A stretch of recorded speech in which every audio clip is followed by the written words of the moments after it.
Assalamu alaikum students, hope you all are fine. We discussing the chapter number 3 biodiversity. Our topic is basis of classification. हमने previous video में जो है 5 kingdom classified करे थे. आज हम देखेंगे कि उन 5 किंगडम्स की क्या क्या करेक्टरिस्टिक हैं और किस बेसिस पर उनको क्लासिफाई किया गया है. हमारे पास जो सबसे पहला किंगडम आता है वो है किंगडम मोनेरा. तो किंगडम मोनेरा के ऑर्गेनिजम्स को हम मोनेरन्स भी कह सकते हैं. तो किंगडम मोनेरा में ऐसे जानदार या ऐसे ऑर्गेनिजम्स आते हैं जो यूनिसेलुलर होते हैं. सेकंड पॉइंट, वो प्रोकैरियोट्स हैं. प्रोकैरियोट्स जहाँ भी यूज़ किया जाएगा तो हम प्रोकैरियोट्स यूनिसेलुलर के लिए ही यूज़ कर रहे होते हैं और प्रोकैरियोट्स इसके अलावा किंगडम मोनेरा के अलावा किसी किंगडम में नहीं आते. जो किंगडम मोनेरा के ऑर्गेनिज्म होते हैं वो हमें कॉलोनीज़ में मिलते हैं, चेन में मिलते हैं, क्लस्टर यानी कि गुच्छे की फॉर्म में मिलते हैं. किंगडम मोनेरा में हम कौन से ऑर्गेनिजम्स को पढ़ते हैं? बैक्टीरिया लाइक ऑर्गेनिजम्स को या बैक्टीरियाज को पढ़ते हैं. तो बैक्टीरिया हमेशा हमें इस तरीके से चेन की फॉर्म में मिलेंगे या क्लस्टर की फॉर्म में मिलेंगे या कॉलोनीज फॉर्म में मिलेंगे. अब किंगडम मोनेरा में जो है मोस्ट ऑर्गेनिज्म जो है वो हेट्रोट्रॉप्स हैं, यानी कि डिफरेंट मोड ऑफ न्यूट्रिशन है या दूसरों पे डिपेंड करते हैं. तो किंगडम मोनेरा में जो मोस्ट ऑफ ऑर्गेनिजम्स हैं वो हेट्रोट्रॉप्स हैं. एग्जाम्पल जैसे कि बैक्टीरिया है. बैक्टीरिया अपना खाना खुद नहीं बनाते, दूसरों पे डिपेंड करते हैं, दूसरों का फूड यूज़ करते हैं, डेड ऑर्गेनिजम्स पे पाए जाते हैं. इसके अलावा सम आर ऑटोट्रॉफ्स, कुछ ऑटोट्रॉफ्स भी हैं. ऑटोट्रॉफ्स हैं तो इनका मतलब क्या है? उनके पास क्लोरोफिल मौजूद है. क्लोरोफिल मौजूद है तो वो ग्रीन कलर के हैं. ग्रीन कलर के हैं तो इसका मतलब वो फोटोसिंथेसिस भी करते होंगे. तो जो ऑर्गेनिजम्स किंगडम मोनेरा में ऑटोट्रॉफ्स हैं उनमें सायानोबैक्टीरिया हमारे पास एग्जाम्पल है. सायानोबैक्टीरिया को हम ब्लू ग्रीन एल्गी भी कहते हैं. ब्लू ग्रीन एल्गी क्यों कह रहे हैं? क्योंकि वो ग्रीन कलर में पाई जाती है, उनके पास क्लोरोफिल होता है और वो फोटोसिंथेसिस भी कर रहे हैं. ये हमारे पास थे किंगडम मोनेरा. सेकंड हमारे पास आ जाता है किंगडम प्रोटिस्टा. किंगडम प्रोटिस्टा हमने 3 किंगडम क्लासिफिकेशन में पढ़ा था. जब यूग्लिना ऑर्गेनिज्म जो था हमारे पास उसके पास बोथ करेक्टरिस्टिक थी, वो हेट्रोट्रॉफ भी था और ऑटोट्रॉफ भी था. तो हमारे पास क्या बना था? Kingdom protista. तो किंगडम प्रोटिस्टा में ऐसे ऑर्गेनिजम्स होते हैं जो यूनिसेलुलर होते हैं और मल्टी सेलुलर भी होते हैं. मल्टी सेलुलर 2 टाइप्स के होते हैं. एक हमारे पास सिंपल मल्टी सेलुलर होता है और दूसरा हमारे पास कॉम्प्लेक्स मल्टी सेलुलर होता है. किंगडम प्रोटिस्टा में हमारे पास सिंपल मल्टी सेलुलर ऑर्गेनिजम्स पाए जाते हैं. अब सिंपल उनको क्यों कह रहे हैं?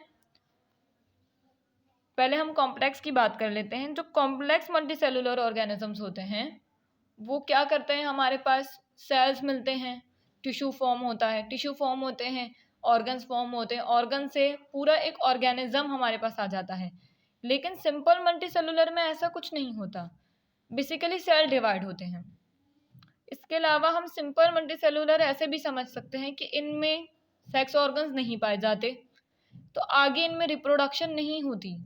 सीड्स, अगर हम प्लांट की बात करें तो सीड्स से आगे जर्मिनेशन होती है, लेकिन जो सिंपल मल्टी सेलुलर है उसमें प्लांट्स में तो सीड ही नहीं पाए जाते, तो रिप्रोडक्शन नहीं होती. सिंपली उनमें ऑर्गन्स नहीं होते, इसलिए आगे हमारे पास सेक्स ऑर्गन्स भी नहीं होते, एम्ब्रियो नहीं बनता उनके पूरे लाइफ साइकिल में. इसके अलावा यानी कि वो अपने ऑफ स्प्रिंग्स प्रोड्यूस नहीं कर सकते. तो किंगडम प्रोटिस्टा हमारे पास सिंपल मल्टी सेलुलर होते हैं, जस्ट सेल डिवाइड हो रहे होते हैं उनमें. अब हमने कहा था कि प्रोटिस्ट ऐसे होते हैं जो कि प्लांट लाइक भी होते हैं और एनिमल लाइक भी होते हैं. अब प्लांट लाइक हैं तो इसका मतलब है ऑटोट्रॉफ्स हैं. ऑटोट्रॉफ्स मतलब उनके पास क्लोरोफिल मौजूद है और वो फोटोसिंथेसिस भी कर रहे हैं. तो एग्जाम्पल हम किसकी ले लेते हैं? एल्गी की. अब एनिमल लाइक है, एनिमल लाइक है तो इसका मतलब एनिमल लाइक है, एनिमल नहीं है. एनिमल लाइक है तो इसका मतलब वो हेट्रोट्रॉफ्स हैं, डिफरेंट मोड ऑफ न्यूट्रिशन है उनके पास. ठीक है, दूसरों पे डिपेंड भी करते हैं. तो सम इनमें जो है एनिमल लाइक हैं और सम इनमें प्लांट लाइक हैं। जो एनिमल लाइक है उनकी एग्जांपल प्रोटोजोआ है, जैसे कि हमारे पास यूग्लिना है, पैरामीशियम है, इस तरीके के ऑर्गेनिजम्स हैं, तो वो एनिमल लाइक है। नेक्स्ट कैरेक्टर इनका क्या है कि ये यूकैरियोट है। प्रोकैरियोट हमने किस में पढ़ा था? सिर्फ किंगडम मोनेरा में। किंगडम मोनेरा में के बाद किसी भी किंगडम में हम प्रोकैरियोट के बारे में नहीं पढ़ेंगे। तो किंगडम प्रोटिस्टा के जो ऑर्गेनिजम्स हैं वो यूकैरियोट्स हैं, यानी कि उनके पास यूकैरियोटिक सेल होता है, प्रॉपर न्यूक्लियस उनके पास होता है। अब थर्ड हमारे पास क्या आ जाता है? Kingdom fungi. फर्स्ट हमने किंगडम मोनेरा के बारे में पढ़ा, फिर हमने किंगडम प्रोटिस्टा के बारे में पढ़ा, अब हम किंगडम फंजाई के बारे में पढ़े हैं। किंगडम फंजाई में जो ऑर्गेनिजम्स होते हैं वो यूनिसेलुलर होते हैं और मल्टी सेलुलर भी होते हैं। लेकिन मल्टी सेलुलर कौन से वाले होते हैं? सिंपल मल्टी सेलुलर होते हैं। आपने कभी ऐसा तो नहीं सुना होगा ना कि फीमेल फंजाई या मेल फंजाई, तो इनमें भी रिप्रोडक्शन नहीं होती। मतलब आपके पास जब पेरेंट्स होंगे तो फर्टिलाइजेशन होगी, जब फीमेल और मेल का कॉन्सेप्ट नहीं है तो फिर आगे रिप्रोडक्शन भी नहीं होगी। तो किंगडम फंजाई में यूनिसेलुलर भी हैं और मल्टी सेलुलर भी हैं। कौन से वाले मल्टी सेलुलर हैं? सिंपल मल्टी सेलुलर हैं। यूनिसेलुलर की अगर हम बात करें तो हमारे पास जो यीस्ट है वो हमारे पास यूनिसेलुलर होते हैं। और अगर हम मल्टी सेलुलर की बात करें तो हमारे पास मशरूम्स आ जाते हैं, जिनको हम खाने के लिए भी यूज़ करते हैं। कुछ मशरूम्स जो है पॉइजनस भी होते हैं। सेकेंड इनका करेक्टर है कि ये यूकैरियोट्स होते हैं, इनके पास न्यूक्लियस प्रोमिनेंट होता है। इसके अलावा जो है इनमें मोड ऑफ न्यूट्रिशन कैसी पाई जाती है? Heterotroph, different mode of nutrition, मतलब दूसरों पे गिज़ा, उनकी जो गिज़ा है वो दूसरों पे डिपेंड करती है। अब हेट्रोट्रॉफ है तो कैसे कैसे मोड ऑफ न्यूट्रिशन है? एब्जॉर्प्टिव, एब्जॉर्ब करते हैं गिज़ा को। इसके अलावा जो है वो डिकम्पोजर्स होते हैं, डिकम्पोजर्स यानी कि तोड़ फोड़ करने वाले, किसी चीज़ को डिकम्पोज कर दें। कैसे? जो फंजाई है वो यूजुअली कहाँ पाए जाते हैं? डेड ऑर्गेनिक मैटर में पाए जाते हैं। डेड ऑर्गेनिक यानी कि मुर्दा मुर्दा ऑर्गेनिजम्स पे, मुर्दा ऑर्गेनिजम्स पे क्या करते हैं? ये कुछ ऐसे एंजाइम्स छोड़ देते हैं या ऐसे एंजाइम्स प्रोड्यूस कर देते हैं जो उसको गलने और सड़ने में मदद करता है। जब डेड ऑर्गेनिक यानी कि जो मुर्दा ऑर्गेनिज्म होता है उस पर अपने एंजाइम जब वो छोड़ देता है तो वो गलना सड़ना शुरू कर देता है और वो ख़त्म होने लगता है। जब वो डिकम्पोज हो जाता है, डिकम्पोज हो जाता है या डाइजेस्ट हो जाता है या ख़त्म हो जाता है, तो कुछ मॉलिक्यूल्स प्रोड्यूस होते हैं। क्या प्रोड्यूस होते हैं? कुछ स्मॉल मॉलिक्यूल्स प्रोड्यूस होते हैं, जो इनमें से काम के मॉलिक्यूल होते हैं फंजाई के, वो उनको क्या कर देता है? एब्जॉर्ब कर लेता है। तो ये हमारे पास क्या है? फंजाई का मोड ऑफ न्यूट्रिशन। किस तरीके ऑब्जॉर्प्टिव है? एब्जॉर्प्टिव इस तरीके से क्योंकि वो डिकम्पोजर्स होते हैं, डेड ऑर्गेनिक मैटर पे पाए जाते हैं। डेड ऑर्गेनिक मैटर पे वो अपने एंजाइम्स को लीक करते हैं, जिससे वो ऑर्गेनिक मैटर जो है क्या हो जाता है? डिकम्पोज हो जाता है या डाइजेस्ट हो जाता है। उसके बाद उनमें जो स्मॉल मॉलिक्यूल्स होते हैं, अगर फंजाई के यूज़फुल हैं तो वो उन मॉलिक्यूल्स को यूज़ कर लेता है और एब्जॉर्ब कर लेता है। इसके बाद हमारे पास क्या आ जाता है? Kingdom Plantae. हमारे पास 4 किंगडम प्लांटी है। किंगडम प्लांटी यानी कि प्लांट्स। प्लांट्स जो होते हैं वो कॉम्प्लेक्स मल्टी सेलुलर होते हैं। इसका मतलब उसमें मेल और फीमेल का कॉन्सेप्ट होता है। सीड बेयरिंग होते हैं, सीड हमारे पास पूरा पौधा बन जाता है, तो लाइफ साइकिल चलती रहती है। तो ये हमारे पास क्या है? कॉम्प्लेक्स मल्टी सेलुलर, इनमें फर्टिलाइजेशन होती है। दूसरा जो प्लांट्स हैं हमारे पास वो क्या होते हैं? यूकैरियोट्स होते हैं, प्रोमिनेंट ट्रू न्यूक्लियस होता है उनके पास। उनका जो मोड ऑफ न्यूट्रिशन है वो क्या है? ऑटोट्रॉफ्स हैं। ऑटोट्रॉफ्स हैं तो उनके पास क्लोरोफिल है, chlorophyll green colour.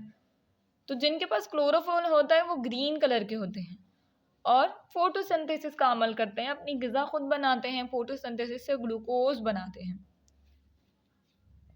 Kingdom Plantae में हमारे पास क्या आ जाते हैं, जिम्नोस्पर्म्स। जिम्नोस्पर्म्स हमारे पास फ्लावरिंग प्लांट होते हैं जो कि फ्लावर प्रोड्यूस करते हैं, जिन पर फ्लावर्स होते हैं। एंजियोस्पर्म हमारे पास नॉन फ्लावरिंग प्लांट होते हैं। ये टाइप्स हैं प्लांट की, बड़ी टाइप्स हैं। ब्रायोफाइटा है, वास्क्यूलर प्लांट्स हैं। हम अक्सर देखते होंगे कि हमें लैंड पर बहुत छोटे छोटे पौधे मिलते हैं जिनमें मतलब इतना अपर मैकेनिज्म तो नहीं होता, तो छोटे छोटे प्लांट्स होते हैं, वास्क्यूलर्स प्लांट होते हैं। इनमें जाइलम और फ्लोएम नहीं होता। जाइलम और फ्लोएम किस लिए होता है, ताकि जितने ऊंचाई पर या जितने बड़े प्लांट्स हो उनमें वाटर का मैकेनिज्म अप तक जाए, ऊपर तक जाए। तो ब्रायोफाइट्स हमारे पास स्मॉल लैंड प्लांट्स होते हैं, तो इनमें जाइलम और फ्लोएम का कॉन्सेप्ट नहीं होता, इसलिए ये वास्कुलर प्लांट्स हैं। सॉरी, ब्रायोफाइटा वास्कुलर प्लांट्स नहीं है, ब्रायोफाइटा हमारे पास नॉन वास्कुलर प्लांट हैं कि इनमें जाइलम और फ्लोएम एब्सेंट होता है। इसी तरीके से हम टेरिडोफाइटा की बात करते हैं तो टेरिडोफाइटा हमारे पास क्या है, वास्कुलर प्लांट्स हैं। इनमें जाइलम और फ्लोएम होता है, यानी ये पानी ऊपर तक खींचने का मैकेनिज्म होता है इनमें, क्योंकि ये बड़े प्लांट्स होते हैं और स्पोर प्रोड्यूस करते हैं, स्पोर बेयरिंग होते हैं। अब हमारे पास क्या आ जाता है, किंगडम एनिमेलिया, जो कि हमारे पास 5 किंगडम है। लास्ट किंगडम है किंगडम एनिमेलिया। किंगडम एनिमेलिया में हम एनिमल्स को रखते हैं। एनिमल्स हमारे पास क्या हैं, मल्टी सेलुलर हैं। फीमेल और मेल का कॉन्सेप्ट होता है इसमें। बर्थ करते हैं अपने ऑफ स्प्रिंग्स को, ठीक है। फर्टिलाइजेशन होती है इनमें, रिप्रोडक्शन होती है, सेक्स ऑर्गन्स पाए जाते हैं। तो कॉम्प्लेक्स मल्टी सेलुलर होते हैं एनिमल्स। इसके बाद दूसरा कैरेक्टर क्या आ जाता है हमारे पास, यूकैरियोट्स। यूकैरियोट्स होते हैं हमारे एनिमल्स। मोड ऑफ न्यूट्रिशन क्या है उनकी, हेटेरोट्रॉफ्स हैं। इंजेस्ट करते हैं, इंजेस्ट करते हैं यानी कि निगलते हैं, अपना खाना निगलते हैं। एग्जाम्पल में हम आ जाते हैं ह्यूमन बींग्स, हम अपना खाना क्या कर रहे होते हैं, निगलते हैं। और डिफरेंट एनिमल्स हैं। तो ये हमारे पास था 5 किंगडम्स। 5 किंगडम्स में हमने इनके करेक्टरिस्टिक को पढ़े, ठीक है। क्लास आज का जो हमारा टॉपिक है वो यहीं हैंड हो जाता है। ये आपके पास डिटेल क्वेश्चन में आता है जिसमें आपने इनके करेक्टरिस्टिक के बारे में और एग्जाम्पल देनी होती है। तो सिंपली आपने ये काम अपनी कॉपी में करना है और थर्सडे को ये काम आपने स्कूल में सबमिट करना है। Wish you all the best, अल्लाह हाफिज़। और इसके अलावा आपकी लर्निंग डायरी भी यही है।